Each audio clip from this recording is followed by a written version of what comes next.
Welcome to Desperately Seeking the 80s. I am Meg. And I am Jessica. And Meg and I have been friends since 1982. We got through middle school and high school together here in New York City, where we still live. And where we podcast about New York City in the 80s. I do Ripped from the Headlines. And I do pop culture. Don't be upset. Oh, God. Is that really how we're beginning today? There's been a slight correction about the Lorne Michael years of SNL. And you know what?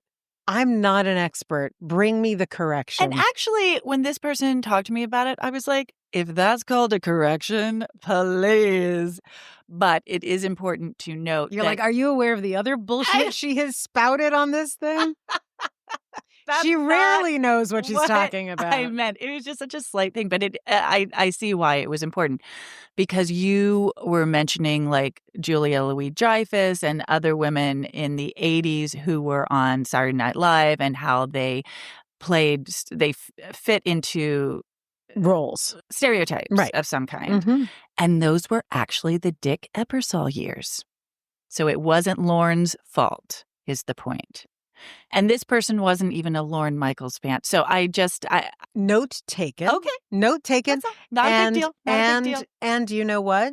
It was still Saturday Night Live. Yes, absolutely. And I don't mind being corrected. On the bright side, there was no bad side. There was no dark side. But what's the brighter? Okay, the brighter side. That was neutral. I'm going to give it a neutral. Awesome. So what's the bright side? I'm so glad that you take that as neutral. Meg Spector reached out and she was so touched by our shout out about her show. She's like, that is so sweet. And she posted about it on her Instagram. That is so very nice of her. Lovely. And she said that she and her boyfriend have written a screenplay about the cannibal of Tompkins Square Park. And I told her, did you know that his lawyer opened KGB Bar? And she was like, what? Oh, my God. Wait, they're doing... I need to be involved in this. Like, please call me. You need to meet Meg Spector. Come to the spectacular. Meg Spector. Meg 1 and Meg 2. I'll see you there.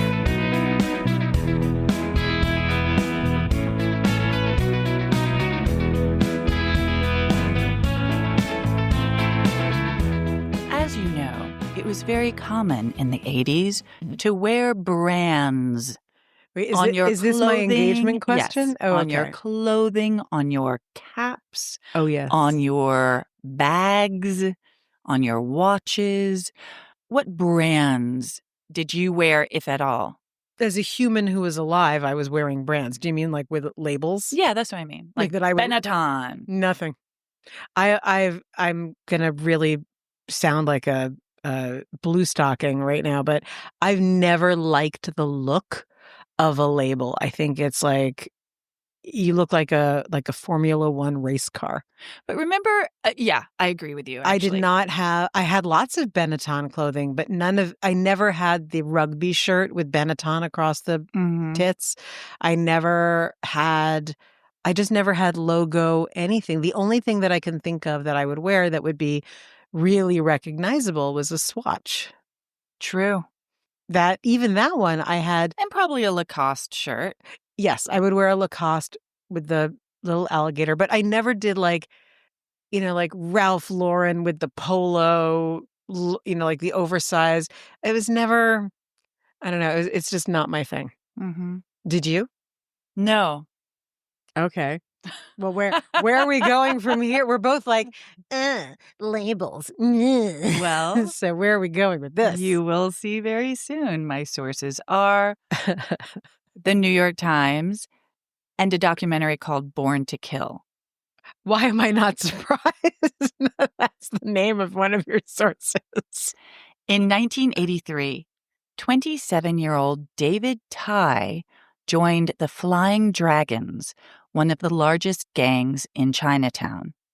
Since the 70s, the Flying Dragons' favorite activities included extortion, kidnapping, murder, racketeering, gambling, prostitution, and eventually heroin.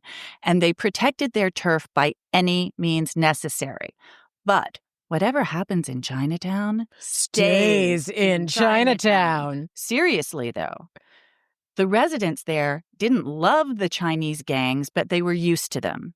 They knew to pay their extortion money if necessary and otherwise avoid any trouble.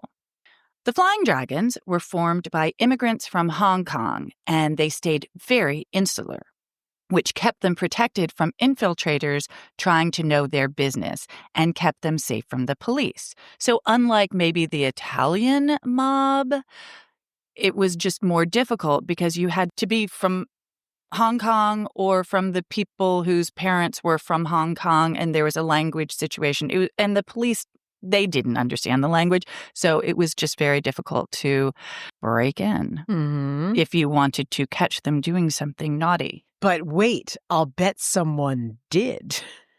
The NYPD set up something called the Jade Squad. Stop it. And they were charged with dealing with the Chinatown gangs, but they had a tough time of it. Chinatown, going back in time, had been established by a surge of Chinese immigrants in the 1850s, so it's been there for a while. That is established, and had retained its native languages, food, and culture in its homes, businesses, and even its banks. So when you walked into Chinatown, it was like you were walking into a different country. But our friend David Tai, he was Vietnamese.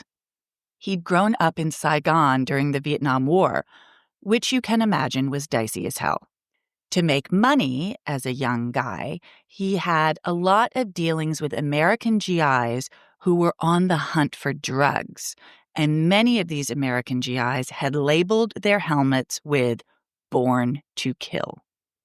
When Saigon fell, David, whose given name was Tai To Hong, was able to get to America along with many Vietnamese refugees, and he was placed in a house for boys in Indiana sponsored by the Lutheran Church.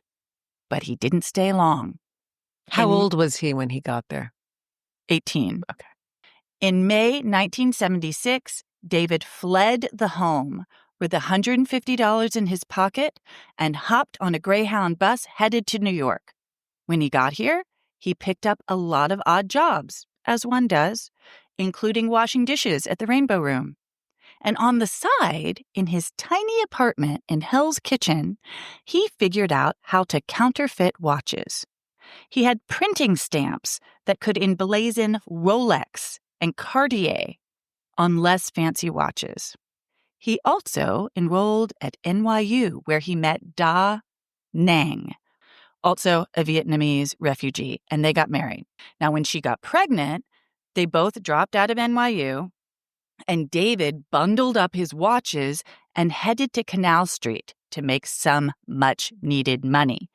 And that's when he hooked up with the Flying Dragons. Now, like I said, the Flying Dragons were Chinese, and they weren't about to let a Vietnamese guy be a full member. No way. But they also had a lot of dirty work that they didn't mind farming out. A lot of Vietnamese were coming into the city, and they weren't all that welcome in Chinatown. They sure as hell didn't want them to live there. Now, remember, the banks and the social services and the landlords only spoke Mandarin and Cantonese, and many of the Vietnamese refugees were boat people who came with no support system at all, no families. Most were desperate young people, mostly men, and the Flying Dragons used them for the most dangerous crimes. David was one of these guys. But he also had his watch business on the side, which was thriving. And word spread amongst the Vietnamese all over the city that David Tai was a good guy to know. David was able to give other Vietnamese advice and money, and sometimes even a place to live, and eventually he realized he didn't need the Flying Dragons anymore. He had his own gang. There were a bunch of small gangs of Vietnamese youth all over the city in little pockets, and they were all going by different names. But in June 1989, David Tai had the social capital to host a meeting in a Japanese restaurant in Manhattan where all the small Vietnamese gangs gathered. He announced at that meeting that all the small gangs would now coalesce under a single leader, David Tai, and under a single name, Born to Kill. Gang members got tattoos of the initials BTK and a coffin and 3 candles, which represented that they were willing to die. This is kind of interesting. Unlike the Chinese gang members, these kids had grown up in war, and they had no family ties. They were scary, violent, they had nothing to lose, and they didn't play by the rules. The Flying Dragons and the other established Chinese Chinatown gangs had a code established by Hip Sing Tang, which was a criminal fraternal labor organization dating back to 1905 that kept an eye on everything that went down in Chinatown. Benny Ung was the chutsuk, or godfather, of Hip Sing Tang, and he ordered a sit-down, or a kung su, with David. Benny figured he would offer David Canal Street if he would tell his BTK members to leave the rest of Chinatown alone. But David had no intention of playing by Chinese rules and didn't even show up to the meeting. And he could afford to. In 1988 alone, he made $13 million from selling counterfeit Rolexes. That does not surprise me. Members of Born to Kill dressed well. They were mostly teenagers and wore dark sunglasses and spiky hair with black suits. They didn't mind being identified. Their leader, David, wore silk shirts and tailored sports coats and soft leather loafers. On August 5th, 1989, David was standing with colleagues in front of Pho Hanoi, a restaurant on Canal Street, when 2 Flying Dragons walked up and started talking smack, insulting BTK. One of them spat on the ground in front of David. I'm feeling very tense. What's going to happen next? David went into Pho Hanoi, grabbed a couple guns, handed them to a couple BTK members, and those guys went out onto the street and in broad daylight shot the 2 Flying Dragons, one in the head, the other in the heart. Dozens of witnesses saw the entire event, but by the time the police showed up, Canal Street was deserted and all the stores closed up. Jesus. David Tai was eventually brought down by the ATF thanks to an undercover informant, and he was convicted of conspiracy to commit murder, attempted murder, robbery, racketeering, and extortion. And he was sentenced to 2 consecutive life sentences plus 43 years. So, goodbye, David Tai. Yeah, sorry, David. We will not be rubbing elbows with you in the near future. He does not walk amongst us. No, he does not. No. But you know what? Mm-hmm. David made his mark, and counterfeit merchandise is still big business on Canal. I found this one funny story, one cool story, I guess. There was this private investigator named Dempster Leach. Get out of town. I know, really? That's like a Damon Runyon kind of character. So Fendi hired him in the 80s to track down the fakes, right? And he, went to Canal Street, tried to figure it out, and he described how he would chase BTK members through the canal catacombs. What's that? It's a thing. A maze of tunnels under the street, and they would run through, the BTK guys would run through fake walls, down trap doors into sub-basements, past makeshift underground apartments and assembly lines. Isn't that crazy? And that stuff is still there. I don't know what it's being used for, but isn't that nuts? Well, no, it's fascinating because obviously we know that Canal Street is named Canal Street because there was a canal there. Of course. So there's something. There are lots of streets in New York City that have names that are like, river or, stream or like something where you're like, well, that's weird because there isn't that there. Yes, there is. It's just below it. It's under the street. So Canal Street must have had why. Whatever. Yeah. However they built on top of it, I mean, obviously trapdoors and fake walls, like I have no idea.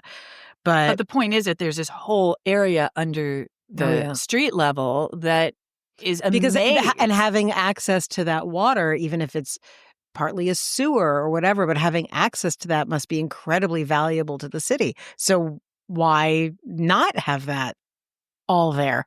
Isn't that nuts, though? It is. It's amazing. Like European cities, there are catacombs. There are weird, what are they called? Ossuaries, where bones are collected and displayed. And we don't think of New York as that because America is so young, but this city actually has so many layers of development, and the the archaeology of this place is ongoing. So that kind of stuff is like, if you're into it, and I don't know if like the Bowery Boys do this on their podcast or who does it. There are tours of, the depths of the actual island of Manhattan. It's very cool. I mean, we've talked about the tunnel people. Right. And most of the tunnel people are part of subway and transit, stuff. And I'm shut down railroads. Right. And so there's all kinds of stuff. But yeah, it's worth it. It's really, really cool. I just also loved just the idea. I mean, people go for dim sum in Chinatown now, and karaoke for that matter. It's a place to go hang out, Chinatown, nowadays. But back in the 80s, it was kind of impermeable. I mean, you went there to get your knockoff watches, but it's not like you were going to be all that welcome going into a traditional Chinese restaurant in Chinatown as recently as the 80s. Interesting.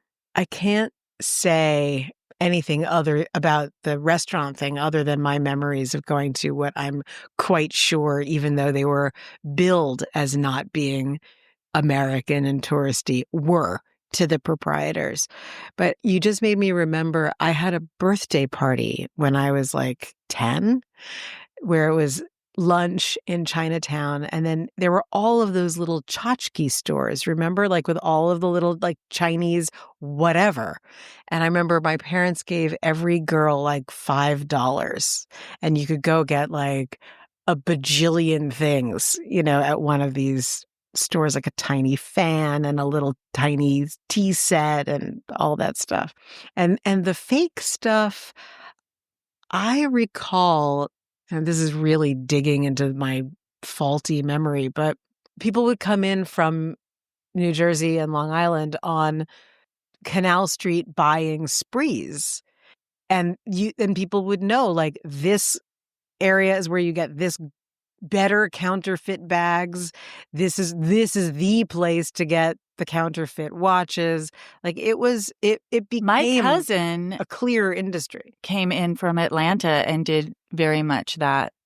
And she knew what corner to go to and all of that. And I just sort of watched a little bit from afar.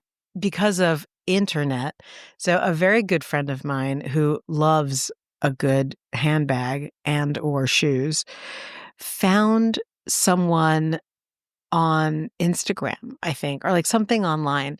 And it's this guy in China using really good quality leather, like really, really good stuff, doing incredibly high-end knockoffs. So like the knockoff could cost $500 or $600, but the bag would normally be $3,000.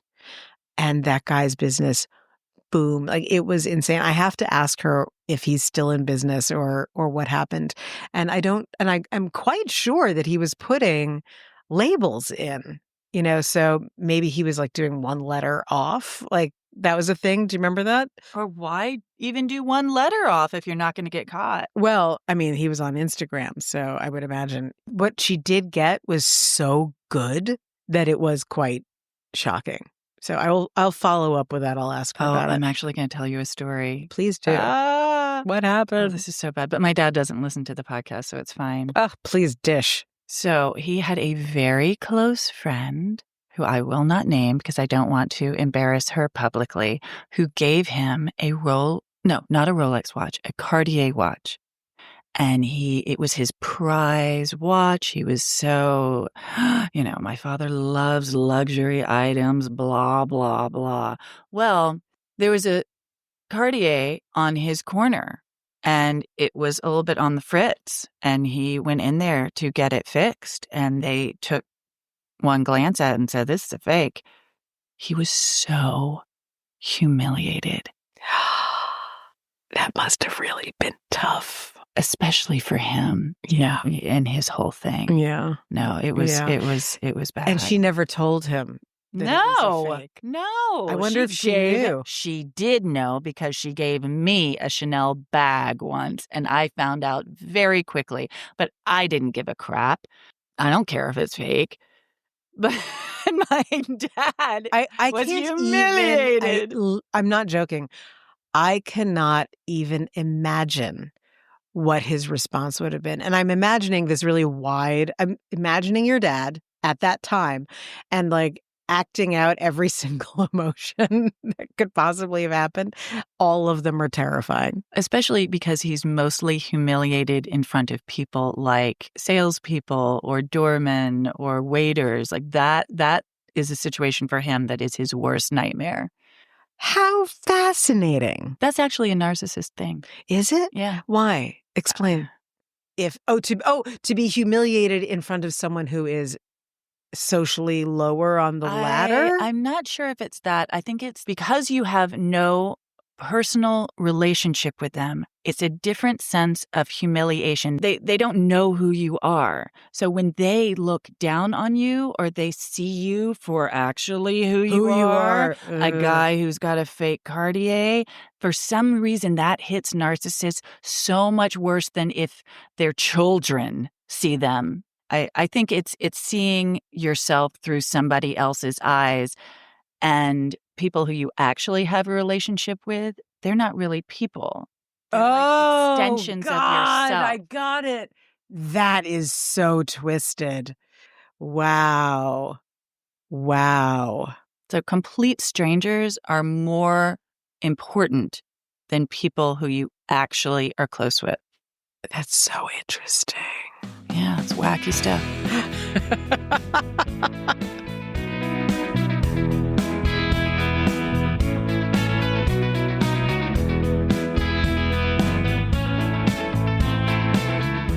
Okay, so my sources are the New York Times, Politico, and NPR. Now, I'm apologizing in advance because we have agreed not to talk about this person on this podcast. But I've been thinking a lot about why I've been really depressed lately and why a lot of people are very depressed. And I've been thinking a lot about how, as New Yorkers, we're always joking, like, I don't live in America. I live on an island off the coast of America. Or, there's the classic New Yorker cartoon. There's New York and then there's LA. So I was thinking a lot about how there's a constant amazement at what Trump does. And like, how can he get away with it? How can and how people from New York are always like, he has always done this. Always. This is exactly who he is. And if only other people would have known this, we would never be in this pickle. When we say that, and I know that I've said it on this podcast, it winds up sounding very glib and entitled because it's like, well, we knew and you fucking idiots didn't know, which, well, how would you know? Right. There's no way you would have known. It's like, do I know what's happened, what's playing in Peoria? I certainly do not. We had front row seats to all the garishness. And just because this podcast is all about bizarre overlaps and topic A that we covered suddenly pops up with topic B, I was in my natural state of insomnia, making it worse by scrolling through Instagram a couple of nights ago. And I follow Griffin Dunn. I love him. Right? Like, if you don't love Griffin Dunn, like, there's something profoundly wrong with you. He's sort of like the original Paul Rudd. You know what I mean? Like, he posted an article, like the full article, the clipping from the Village Voice from 1980. Ooh. And the caption was, everyone in New York already knew. who he was. And that really piqued my interest. So I read that, and I then found, like, who else covered this? And of course, like, it was big enough that the New York Times covered it. But then I was looking for other stuff. Like, what did we know that others didn't? And so in my research, I found these 3 articles that I think really encapsulate, like, rather than say, well, we knew, let me say what we knew. Okay. Okay. And I'm going to start with something that actually came up during his first run for president. And Hillary Clinton brought it up. And this is not the 80s. This is from 1973. I know what you're gonna talk about. So we know that Trump is a scumbag. Indeed. But his dad was the original scumbag. Also a Nazi. Yes, very much so. And that, as you well know, sort of ties into what I'm about to say, that in 1973, there was a lawsuit brought against the Trump organization for discrimination against Black and Hispanic people who tried to rent apartments in their buildings. In Queens. In Queens. I know What? you're saying there's just a little something that it's like, with Trump, you always want to be like, remember you're from Queens. Remember you're from Queens. Not that there's anything bad with that. Nothing wrong but with he Queens. thinks there is. I know. He's got a chip on his shoulder. He's got a chip on his shoulder. So what happened was his racial discrimination was investigated by his old friends, the Justice Department. So I'm bringing this up because all of these little pieces run so deep, right? So his need to dismantle everything has more It's because they've rhyme been and reason. calling him out for decades. Exactly. And so the Justice Department sued Donald Trump, his dad, Fred, and the Trump management company to obtain a settlement. They would promise not to discriminate. It was eventually settled 2 years later after Trump tried to sue the Justice Department for $100 million for making false allegations, which were not false. And I'll explain why in a second. And the court just threw it out. Clinton had said at the time, Donald started his career back in 1973 being sued by the Justice Department for racial discrimination. He was, at the time, he was 26 years old. He started his career being sued for racial discrimination by the Justice Department because he would not rent apartments in one of his developments to African Americans. And he made sure that the people who worked for him understood that that was the policy. And the way that this was found out was that there were people who tried to rent it and then they complained to the city. And there were, at the time, because it was the early 70s, there were city organizations that would investigate this. So a Black potential renter went to one of the buildings, and there was a sign that said apartments for rent. And the super was like, everything's been rented. I'm so sorry. And he's like, but there's a sign here. I just forgot to take it down. And then the white woman went in and was shown the apartment and everything was dandy and blah, blah, blah. Red-handed. And then when the super was pressed about it, he was like, that's what they tell me to do. And that's how all of this happened. There was no wiping that stain off. The only thing that could have diminished that was time and people forgetting. But then in 1980, and this is what Griffin Dunn brought up, in 1980, Donald, who's now 33, and he's now in charge of his own business. His father's still alive, but Donald's no longer trailing after his father, and he has his own buildings to manage. And we've talked about his Park Place building situation, where This is a callback. It is indeed getting people out of apartments. The rent control, fuck you. Rent stabilization, fuck you. I want you out. There were the holdouts. They won. Well, sometimes people don't have other neighbors who are going to really help them, which was the case for Mary Fillon, who was 74 years old and living in an apartment in Queens that she had lived in for decades. This article was May 4th, 1980. She had rented an apartment at 143/15 Barclay Avenue in Flushing for 31 years. She had been a totally model, good, excellent tenant. 18 months prior to the events that I'm about to describe, Mary had a devastating stroke, and one side of her body was paralyzed. So getting around and doing the things that she normally did, obviously very difficult. She also made no money. She had very little money. She had a very tiny pension and she had some Social Security. And her rent was about half of what she brought in. And yet, Mary paid her rent. And she kept all of her rent stubs, all of her check stubs and the rent in an envelope in her apartment. Yeah. And when she was incapacitated, she had a neighbor who would go get money orders for her from her bank and pay the rent. On this particular fateful day, Ms. Phelan or Philin, I wish I knew how to pronounce her name, her attendant, there's a city agency attendant, like a God's love we deliver kind of person. Sure. Who normally comes to the apartment. She was a little bit late. And then Mary hears the doorbell going maniacally. Yes. And she thinks, oh my God, has something happened to someone? She hauls her paralyzed body out of her bed. She answers the door. And in the doorway are 3 thuggish guys who work for the sheriff's department.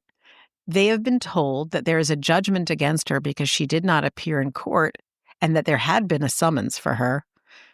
She did not appear in court and that she was being evicted, that she had not paid 4 months' rent, January, February, March, and April. And we know that is not true. She, in her physically fucked up state, they take every stick of furniture and everything that she has, including the bed she had been lying in, out of the apartment, and they leave her a box to sit on. Where are her stubs? She had her stubs. Everything was put into storage.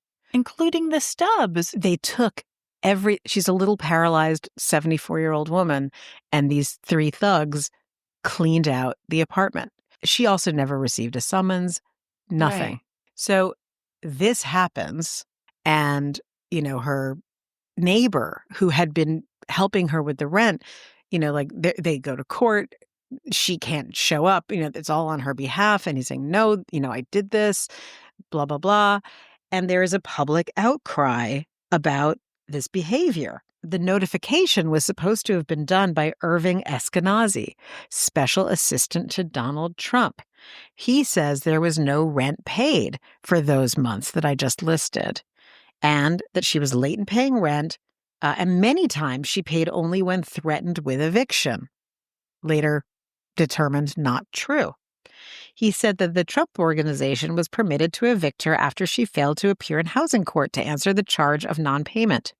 As I said, notice that she didn't get. The eviction took place at around noon on April 25th. So this article came out right on the heels of all of this. Good. She describes, what I had just said. This is what they're saying in the article. After the men left, leaving her in an empty apartment, she called her doctor because she was having trouble breathing. Oh my God. A friend drove her to the nearby Parsons Hospital where she was being treated for more than a week. Mr. Eskenazi said he had not been aware that she had any ailments. He had not been aware of anything, and that he had not seen her for 6 years. He said that the Trump organization offered Mrs. Phelan an apartment in a building for elderly persons, obviously after people went insane. Mm-hmm. And they were like, shit, we need to do something because this is a very bad look. And with having to pay rent of about $175 a month. And I think that Mary really sums up New York with her response, which was, after hearing the offer, she says, it's in New Jersey? I don't want to live in New Jersey. I don't know anybody there. I'm still trying to find out what happened to Mrs. Phelan after that, but that was some seriously bad shiz. What? She had proof that she had paid rent. Yes. So in a different article, what I found out was that when they went through her things, that envelope, they found it. Okay, then. It was empty. They are such bad, bad people. But it's not dissimilar to deporting people who you're like, Well, yeah, I think that they're in a part of the gang, but there's absolutely no evidence that they are. But I'm just going to say they are, and so we can get rid of them. Okay, great. All right. Anyway, can we change the subject now? Well, and that's the topic of the Politico article that I found. And I'm just going to summarize this for you. And there's so many details to this that I think that it would be a good idea if we post a link to it on Instagram, because it's a fascinating read. And it's really incredibly interesting about the legacy of Robert Moses and his development of the city and, all of the things that Trump has taken lessons from. The whole point of this article is that Trump insists that he never fails because he has a particular talent, which we see over and over again now. And I thought it was worthwhile to bring it up. And the reason that he never fails, and this is what all of these like lobbyists and city government people and other developers and construction people who work with him unanimously say, if something goes wrong, he doesn't bat an eyelash. He might seethe privately, but he can pivot like nobody's business. And whatever's in front of him that is the way out or the better deal, he will go into it so heavily and saying that it was his. So the example from this Politico article was, again, it happened in the 80s. So in 1985, there was a huge, huge swath of land in New York, and he wanted to, down on the west side, that he wanted to develop and call it Television City. They didn't expand on why it was Television City, except I assume that he wanted broadcasting companies to go in there, along with huge numbers of residents. What's interesting about it is that the number of apartments that he wanted to put in Television City would have been greater than the total number of apartments that his father had ever developed. Right? Oh, God. Anyway, he tries to do this, and the zoning isn't. My memory is he wanted it to be too tall. Well, no, that was one of the buildings in there. And that it would cast a shadow over half the island. And people were like, no. Correct. But that's even the second place. So the first placement of all of this had like this ridiculous phallic thing. Because as we know, as we've been dealing with these idiots, with it's all about the penis. Jeff fucking Bezos and I don't know why I have a block on how to pronounce his name. I just profoundly feel like it's the right thing to do to have a block on how to pronounce it.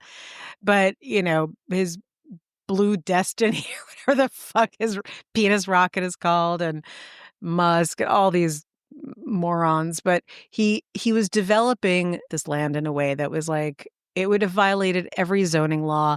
It would not have done anything for anybody in any way. And the deal, for reasons that I won't bother you with now, fell apart. And it was an incredible embarrassment for him. He didn't acknowledge it as a problem because there was then another swath of land where the old Penn train yards were, which is now where that whole Trump development is on the west side. Didn't they take his names down from it, though? Well, no, get this. So he has this giant plan, and he's even keeping the number of apartments because he still has to best his father. Keep this in mind about him. A group of West Siders, including celebrities. So you had like Christopher Reeve and Ruth Messenger and like all of these people who were like, fuck no. Like, no. And by the way, in between the failure of Television City and then trying to do this thing, he bought the plaza. Like he did other things that we've talked about on this podcast that were like his consolation prizes, but he really wanted to do this thing. And they blocked him. They blocked him beautifully. He couldn't do the tall, crazy building. And the whole thing was going to fall apart again because they weren't going to grant him the money. But then a Chinese bank came in, or a Chinese consortium. Chinese. I feel like Kramer. Chinese, Jerry, it's the Chinese. And they bankrolled it. And he wound up being able to, unlike the original deal where he was going to option the land, he was able to buy this land with this Chinese backing. So now he's going to do this thing, but they block him in every way. And the city does. The city. And when Koch was mayor, he was like, over my dead body will Trump ever do anything. At this point, Dinkins is now mayor and still doesn't like him, but there isn't that fury. Anyway, the short version of all of this is that the people who were I think it was called like the West Side Coalition or something like that, they bargain with him. They're dealing, because he owns the land. He's going to do something. And his architect had come up with something that was so ugly and so massive, like no one was going to go for it. So this coalition, they come up with their own architect who still creates something, wretched, but it's smaller, it's more manageable, and there's no giant penis tower. The way that it's described in the article that all of this went down is that they had him over a barrel. They had him cornered, where like the amount of money that he was going to put into this and the amount of land that he was going to use, everything had been chopped, and curtailed, but he couldn't get out of the deal because of the Chinese bankers. Like, he was in a corner, and they had him, and they had picked their own architect, as I said, and they're in the lawyer's offices, and they say, this is what we're going to agree to. And he says, no. They say, then guess what? We're leaving and we're going to sue you. And we're going to make sure that you tank. And he had already had 2 business bankruptcies, and he was facing a personal bankruptcy. So if this had happened, he would have had to declare a personal bankruptcy because of the loss of the funds. I'm sure he had some collateral with the Chinese investors. So how does this line up with Atlantic City and all of that? He did Atlantic City as his consolation prize, along with Plaza Hotel, while he was cooking all of this up. So anyway, the point of it really is it's about the human behavior. They tell him, all right, we're leaving. He now knows he's fucked because there's no negotiating anymore. The negotiation is over. It's either he takes what they want or he has to declare bankruptcy, and he catches them. He says, no, I'll do it. And the way that he then flips the story in the press is that it's his victory because he wanted to create a Trump land all along. Mm-hmm. So all of the conditions of it and all of the losses and all of the things that were personally disastrous to him didn't matter. It was, no, publicly, outwardly facing, I got to create what I wanted in this space, even though everything that he did was on their terms, their architect, their size, their zoning, their everything. So this idea of like, no, that didn't happen, I'm a winner, like all of this nonsense, that it has this incredibly long history, but this thing with this development was a perfect example. And yes, you are correct. Once his presidency began, each of the buildings has their own board, and each of those boards voted to take his name off of it. Does he still have bragging rights? The article asks, and it's like, well, yeah, because he created this thing that is there.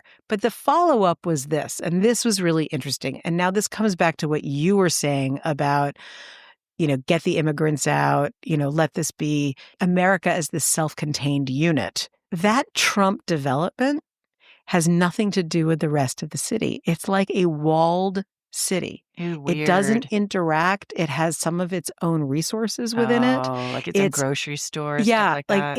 It is intentionally, this is the way the article put it, an island on the island.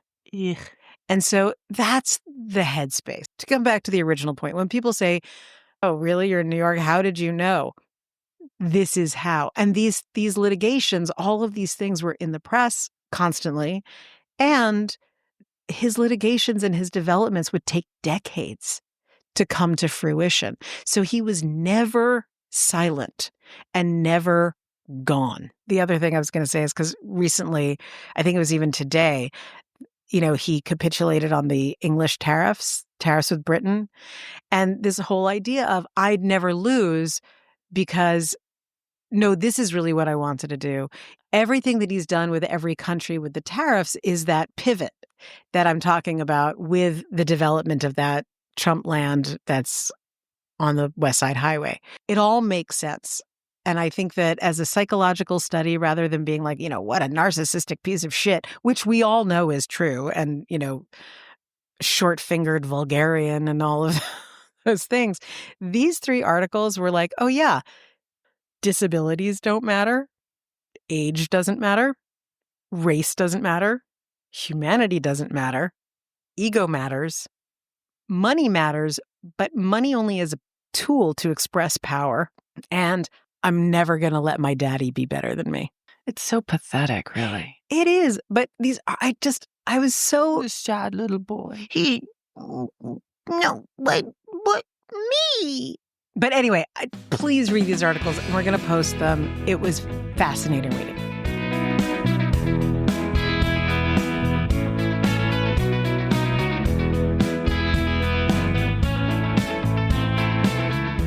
Surprisingly, there are multiple tie-ins I here. know. We just listed like 8 of them. Yes. So the first thing that we talked about was criminality. Mm-hmm. And then within criminality, we refined that down to it's this sense of being above the law, or the law just doesn't apply. It doesn't matter. It doesn't even exist. So we know that for both these Vietnamese gangs and Donald Trump. Perfect. But you said fake designer. I said bad taste. You said bad taste. True.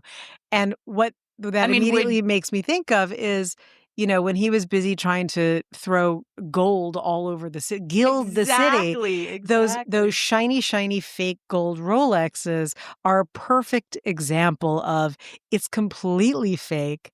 It's going to fall apart. Right. Yeah. It's worth nothing. But for 5 seconds, you can feel like a big man. Enjoy your Rolex. Ew. I'm sorry, I said big man.